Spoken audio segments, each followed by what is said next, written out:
Na próxima quarta-feira, dia 17, o Brasil vai comemorar 30 anos da conquista do tetracampeonato mundial de futebol. Hoje, Itália e Alemanha também são tetra, mas o Brasil foi o primeiro tetra da história. Para comemorar a conquista, eu entrevistei o cara daquela Copa, o melhor jogador e artilheiro do Mundial dos Estados Unidos, Romário. Falou sobre o retorno em cima da hora, no último jogo das eliminatórias contra o Uruguai, das dificuldades no Mundial e relembrou também os detalhes da caminhada até a conquista sobre os italianos. Acompanhe agora a primeira parte da entrevista.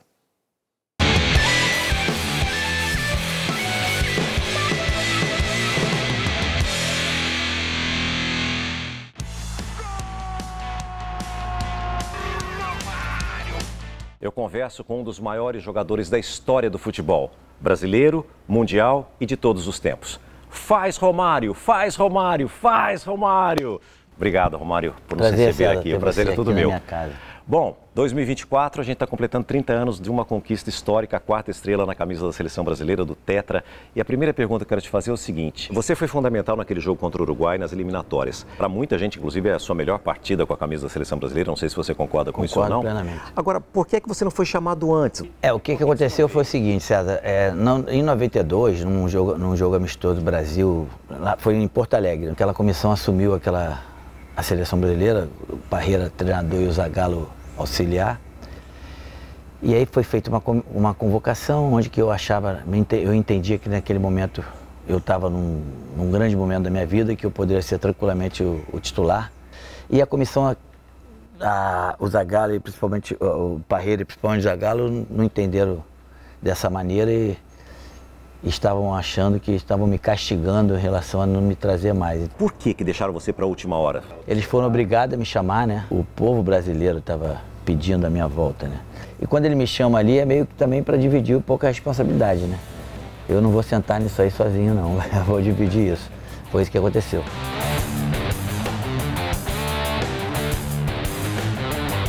Chegando nos Estados Unidos, em que momento vocês sentiram, ou você especialmente sentiu, que o Brasil ia ser campeão, Romário? Eu já senti que o Brasil ia ser campeão quando a gente saiu daqui. Ali tinham alguns jogadores que tinham uma plena consciência de que era a última Copa, talvez a última. Possibilidade de ser campeão do mundo. Alguns ali eram permanecentes da Copa anterior, já sabia tudo que tinha que errar, a gente errou em 90. Então a gente não podia trazer aqueles erros para 94. E eu, particularmente, estava numa grande forma. Estava com vontade de jogar futebol, estava com vontade de jogar a Copa do Mundo, estava alegre, estava feliz. Muita gente dizia que o esquema do Parreira era de retranca. Desde de 70 até aquela de 90, se você for comparar das outras seleções que foram para a Copa do Mundo, as outras eram tecnicamente, individualmente, melhores. Mas a seleção não era uma seleção retrancada. O coletivo era melhor que 94. Bem melhor. Se você for ver, o forte do branco era atacar e cruzar. O Aldair e o Márcio Santos eram jogadores extremamente técnicos. Não eram zagueiros assim, marcadores que marcava homem a homem. E ali a gente tinha o Dunga, que era um jogador que tinha a sua técnica, mas fisicamente era muito forte, e o Mauro Silva. Outras seleções de 70 para lá, talvez não tinha esse entendimento, por isso que nunca ganharam Então, assim, a nossa tinha essa consciência que para fazer o gol tem que defender bem, então é isso que a gente fazia, a gente defendia bem, mas atacava melhor ainda. Romário! Qual foi o momento mais marcante, ou mais importante, ou mais difícil durante a trajetória da Copa, Romário? O momento mais difícil foi quando a gente enfrentou os Estados Unidos. Os jogadores vão entrando em campo e a seleção brasileira de mãos dadas. Porque era uma data histórica para eles. 4 de julho. 4 de julho, independência, né?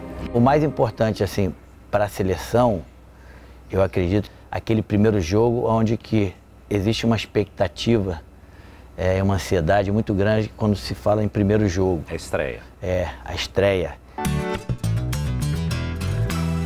O Maradona foi pego no antidoping naquela Copa. A Argentina com o Maradona seria talvez o principal concorrente do Brasil? A Argentina com o Maradona tinha uma possibilidade muito grande de ser o maior rival do Brasil, de talvez até chegar a uma final. Quando perde o Maradona, naquele caso ali especificamente, aquela Argentina perde 50%. E acabou a Argentina ficando para trás como ficou.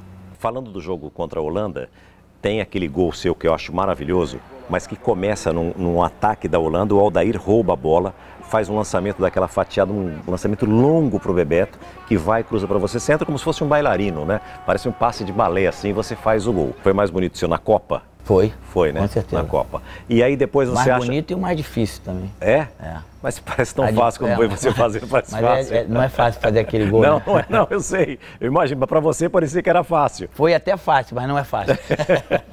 No meio, bem colocado Aldair. Olha o branco ali no meio do campo. Boa bola!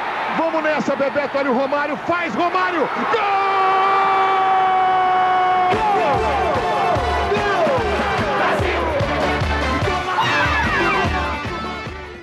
Faz, Romário! Amanhã tem a segunda parte da entrevista, mas a grande verdade é que a Copa de 1994 foi inesquecível para todos nós. Kleber Machado, sim. Você já estava trabalhando nessa época ou você ainda era um garotinho que estava na casa dos seus pais ou dos seus avós acompanhando a Copa? Estava na Copa. O Luiz Alfredo estava narrando aqui no SBT, eu estava narrando a Copa. Transmitia a decisão de terceiro lugar no estádio da final da Copa, no Rose Bowl, em Los Angeles. Um dia antes, no sábado, jogaram Suécia e Bulgária. Certo. Aí no domingo, Brasil e Itália. Repetindo a pergunta que eu fiz para o Romário ali, qual foi o momento que você sentiu que o Brasil ganharia a Copa, Kleber? Ah, César, ou não sentiu? Aquela Copa foi curiosa, porque a gente tinha, entre os colegas, assim, uma equipe meio dividida, sabe? Aqueles que eram absolutamente confiantes no título da seleção brasileira e os que duvidavam da qualidade de jogo da seleção brasileira. E o Romário agora, nessa primeira parte da entrevista que você fez com ele, ele dá uma definição bem interessante, que o Carlos Alberto Parreira deu outras vezes.